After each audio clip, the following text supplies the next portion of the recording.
Welcome to of the record. ఆయన ప్రతిపక్ష నేత, పార్టీకి ఆయనే పెద్ద దిక్కు, పార్టీకి దిశ నిర్దేశం చేయాల్సింది ఆ పెద్ద మనిషే.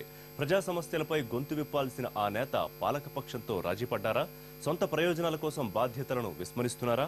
ఆయన మౌనం వెనుక కారణమేంటి?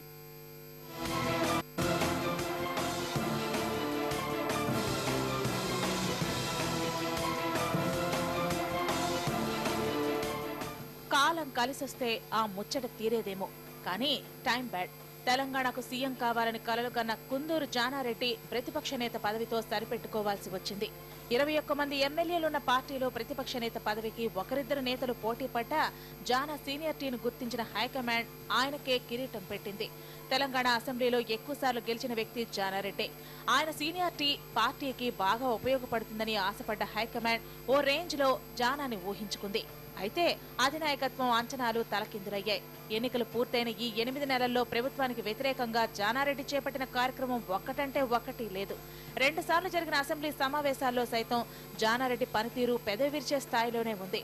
ప్రతిపక్ష నేతగా ప్రభుత్వాన్ని ఎడాపెడా దులిపేయాల్సిన జానా సలహాలు సూచనలు ఇచ్చి సరిపెట్టుకోవడం చూసి సంథింగ్ రాంగ్ అని చెవులు కొరుక్కుంటున్నాయి పార్టీ శ్రేణులు.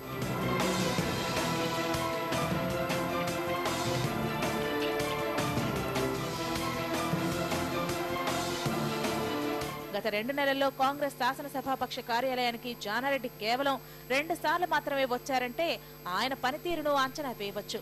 గతంలో ప్రతిపక్ష నేతలుగా ఉన్న పి జనార్దన్ రెడ్డి, వైఎస్ రాజశేఖర్ రెడ్డి దాదాపు ప్రతిరోజు సీఎల్పీకి వచ్చి కూర్చునేవారు.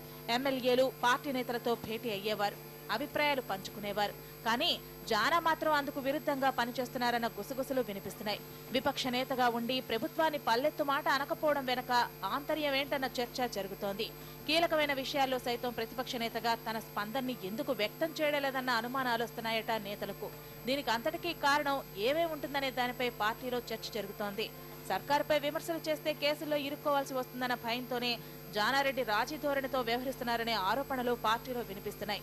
నల్గొండ జిల్లాకు చెందిన టీడీపీ నేత తేర చిన్నపురెడ్డి జానారెడ్డి అక్రమంగా ఆస్తులు కూడబెట్టారని CBI, enforcement directorate, central vigilance commission, రాష్ట్ర ప్రభుత్వ ప్రధాన కార్యదర్శి ఏసీబీలకు ఫిర్యాదు చేశారు. 2004లో జానారెడ్డి హోంమంత్రి కాగానే బాలాపూర్ సమీపంలో 111 ఎకరాల విలువైన భూమి కొన్నారని, ఆయన 2 కుమారులు హిమాచల్ ప్రదేశ్ లో పవర్ ప్లాంట్లు ఏర్పాటు చేశారని, ఇంకా అనేక చోట్ల బినామీ పేర్లతో ఆస్తులు కూడబెట్టారన్నది చిన్నపురెడ్డి ఫిర్యాదుల సారాంశం.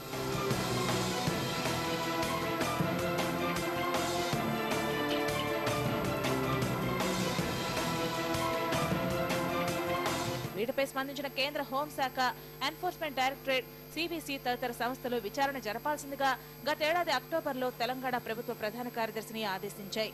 మరి ఏం జరిగిందో ఏమో కానీ ఆ సంస్థల ఆదేశాలను ప్రభుత్వం పట్టించుకోలేదు, ఎలాంటి విచారణకు ఆదేశించలేదు. ప్రభుత్వానికి జానారెడ్డికి మధ్య అవగాహన కుదరటం వల్లే ఇదంతా జరిగిందనే ప్రచారం జరుగుతోంది. నీడలా వెంటాడుతున్న అభియోగాల వల్లే జానా సైలెంట్ అయిపోయారన్నది ఆయన ప్రత్యర్థుల ఆరోపణ. ఇందులో నిజంగా నిజం ఉందా? కేసులకు భయపడే జానా రాజీ పడుతున్నారా అన్నది దేవుడికే తెలియాలని గుసగుసలాడుతున్నారు పార్టీ నేతలు.